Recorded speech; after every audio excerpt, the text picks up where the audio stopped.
तो हेलो दोस्तों, स्वागत है आप सभी लोगों का फिर से आपके अपने चैनल राइजिंग स्टार क्लासेस पर। तो दोस्तों, इस वीडियो में मैं आप लोगों को क्लास 12th फिजिक्स का चैप्टर नंबर 1 जो कि है वैद्युत आवेश तथा क्षेत्र, इसमें हम लोग वैद्युत आवेश पढ़ने वाले हैं। ठीक है, तो आज से आपका जो सिलेबस है यह स्टार्ट हो चुका है। कल मैंने क्या किया था कि फिजिक्स का सिलेबस मैंने आपको बताया था कि फिजिक्स में आपको पढ़ना क्या क्या है। ठीक है, क्योंकि देखिए पढ़ने से पहले हमें पता होना चाहिए कि हमें पढ़ना क्या क्या है। अब आपको क्या करना है कि सिलेबस टॉपिक वाइज आपको कंप्लीट करना है, तो ये सभी चीजें यहाँ पर पढ़ाया जाएगा। तो सबसे पहले हम क्या पढ़ने वाले हैं, तो वैद्युत आवेश के बारे में पढ़ने वाले हैं, क्योंकि चैप्टर का ही नाम है वैद्युत आवेश तथा क्षेत्र। ठीक है, तो आज हम समझेंगे वैद्युत आवेश क्या होता है या कितने प्रकार का होता है और वैद्युत आवेश की विशेषताएं क्या होती हैं। बहुत ज्यादा इंपॉर्टेंट वीडियो होने वाला है, पूरा ध्यान से देखिएगा और इसका जो नोट्स है ये भी आपको बिल्कुल फ्री में प्रोवाइड किया जाएगा। तो वैद्युत आवेश क्या होता है? वैद्युत आवेश द्रव्य का वह गुण है जिसके कारण वह वैद्युत प्रभाव एवं चुंबकीय प्रभाव उत्पन्न करता है तथा उनका अनुभव भी करता है। तो वैद्युत आवेश क्या होता है? यह पदार्थ का एक गुण होता है। ठीक है, भौतिक गुणधर्म होता है। और इसकी क्या विशेषता है? तो यह वैद्युत आवेश और चुंबकीय आवेश क्या करता है? उत्पन्न करता है। क्या करता है? वैद्युत क्षेत्र और चुंबकीय क्षेत्र उत्पन्न करता है और इसका अनुभव भी करता है। मतलब अगर पहले से वैद्युत क्षेत्र और चुंबकीय क्षेत्र उत्पन्न है तो क्या करेगा? उसका अनुभव भी करेगा कि हाँ, यहाँ पे चुंबकीय क्षेत्र है या वैद्युत क्षेत्र है। ठीक है, तो इसी को क्या कहते हैं? वैद्युत आवेश कहते हैं। वैद्युत आवेश दो प्रकार का होता है। पहला होता है धन आवेश और दूसरा क्या होता है? तो ऋण आवेश होता है। ठीक है, वैद्युत आवेश दो प्रकार का होता है, पहला धन आवेश होता है और दूसरा ऋण आवेश होता है। अब अगला जो टॉपिक है इसमें बताया गया वैद्युत आवेश के मूलभूत गुण अथवा विशेषताएं।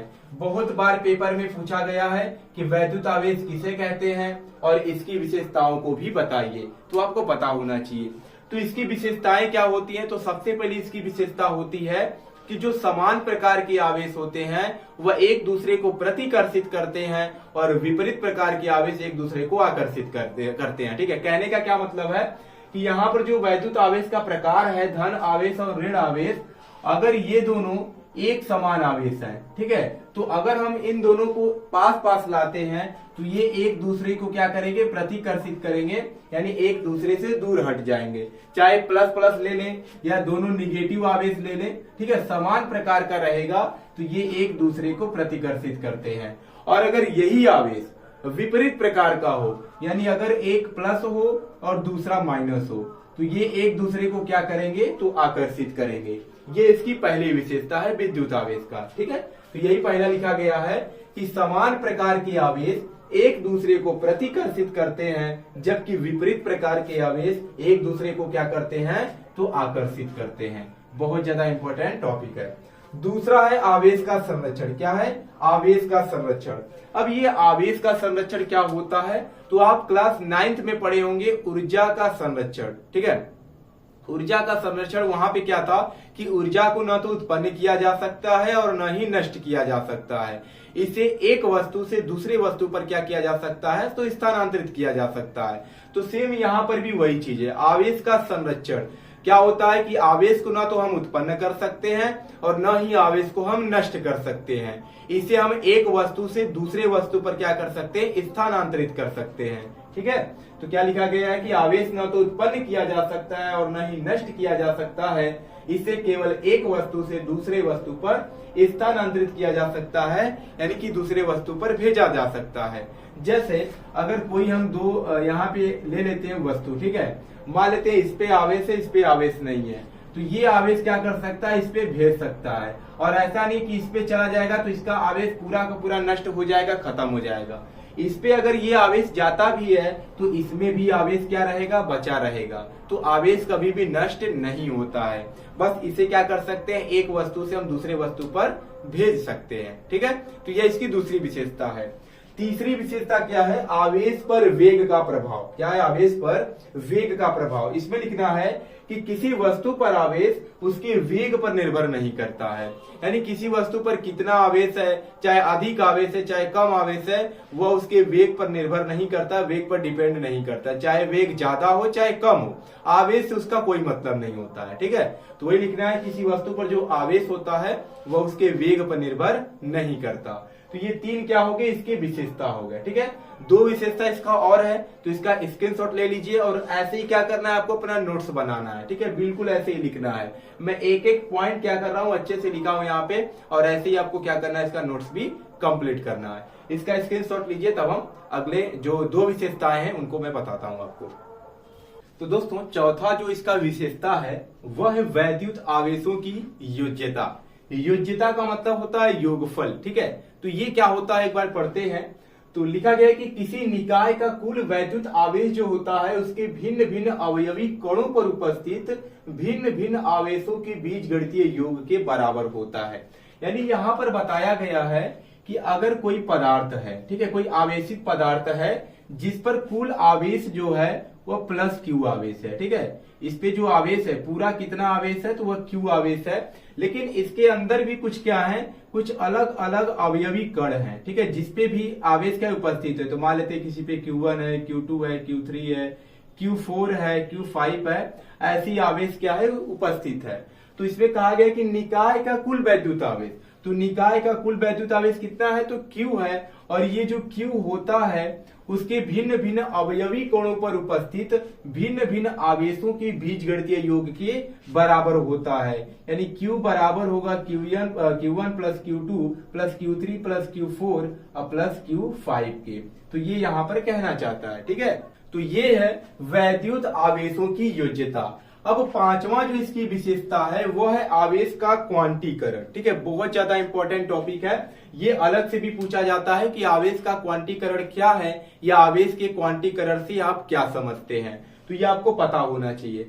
तो आवेश का क्वांटीकरण क्या होता है, प्रत्येक आवेशित वस्तु पर आवेश एक निश्चित न्यूनतम आवेश का पूर्ण गुणज होता है जिसे मूल आवेश कहते हैं, तथा इसे स्मॉल ई से प्रदर्शित करते हैं। आवेश का यह गुण आवेश की क्वांटम प्रकृति अथवा क्वांटीकरण कहलाता है। ठीक है, तो देखिए यहाँ पर बताया गया है कि जो आवेश होता है, ठीक है, मान लेते हैं कोई एक वस्तु है जो क्या है आवेशित है, तो इस पे मान लेते हैं क्यू आवेश से क्या है, यह आवेशित है। तो ये जो आवेश होता है इसमें किसी भी एक वस्तु पर, ठीक है, लिखा गया है किसी एक निश्चित न्यूनतम आवेश का पूर्ण गुणज होता है। यानी इसमें किसी एक वस्तु पर क्या होता है, उस पे जो आवेश होता है वो पूर्ण गुणज होता है। ठीक है, जिसे क्या कहते हैं, मूल आवेश कहते हैं। ठीक है, तो देखिए समझिएगा एक बार क्या कहना चाहता है यहाँ पे, कि अगर ये कोई आवेशित वस्तु है, ठीक है, इसके अंदर बहुत से क्या है आवेश है, तो अगर हम कोई भी आवेश उठाते हैं, मान लीजिए यहाँ पर कोई Q आवेश है, तो जो आवेश Q होता है इसमें हर आवेश का क्या होता है, एक मूल आवेश होता है। ठीक है, क्या होता है, मूल आवेश होता है, जिसे हम E से दिखाते हैं। समझिएगा ध्यान से, कोई भी आवेश अगर रहता है किसी वस्तु पे तो उस पे मूल आवेश होता है जिसे हम E से दिखाते हैं, और इस मूल आवेश का क्या होता है, एक पूर्ण गुणज होता है। पूर्ण गुणज का मतलब एक ऐसी संख्या जो अपने आप में पूर्ण होती है, जैसे प्राकृतिक संख्या हो गया 1 2 3 4, तो वही बोला गया है कि मूल आवेश का जो पूर्ण गुणज होता है यही किसके बराबर होता है, तो Q के बराबर होता है। देखिए यही चीज यहाँ पर लिखा है कि किसी आवेशित वस्तु पर आवेश, ठीक है, किसी आवेशित वस्तु पर जो आवेश Q है एक निश्चित न्यूनतम आवेश का, ठीक है,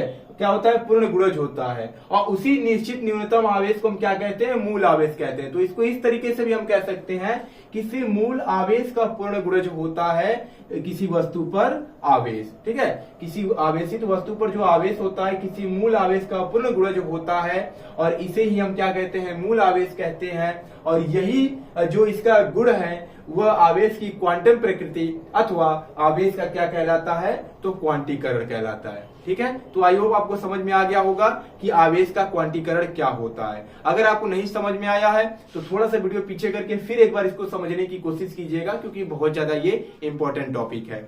अब यहाँ पर यन जो होता है यह प्राकृतिक संख्या होता है, तो यन का मान 1 2 3 4 5 कुछ भी हो सकता है। तो यही लिखा गया है किसी वस्तु पर आवेश Q बराबर प्लस माइनस एन ई होता है, क्योंकि भाई धनावेश भी होता है ऋणावेश भी होता है, तो प्लस माइनस दोनों लेना है। जहां n बराबर 1 2 3 4 ऐसे ही चलता रहेगा। और जो मूल आवेश होता है स्मॉल e, इसका क्या मान होता है, तो 1.6 गुणे 10 के पावर माइनस 19 कूलाम के ये बराबर होता है। ठीक है, तो यही कहलाता है आवेश का क्वांटीकरण। तो 5 विशेषताओं के बारे में आपको पता होना चाहिए। पहला क्या था कि समान प्रकार के आवेश एक दूसरे को प्रतिकर्षित करते हैं और विपरीत प्रकार के आवेश एक दूसरे को आकर्षित करते हैं। दूसरा क्या था, आवेश का संरक्षण। ठीक है, तीसरा था आवेश पर वेग का प्रभाव। चौथा है वैद्युत आवेशों की योज्यता और पांचवा है आवेश का क्वांटीकरण। ठीक है, तो ये 5 विशेषता आपको पता होना चाहिए और वैद्युत आवेश की परिभाषा पता होना चाहिए, क्योंकि यहां से 5 से 6 नंबर का क्वेश्चन बनता है पेपर में। तो चलिए मिलते हैं नेक्स्ट वीडियो में एक नए टॉपिक के साथ, तब तक के लिए धन्यवाद।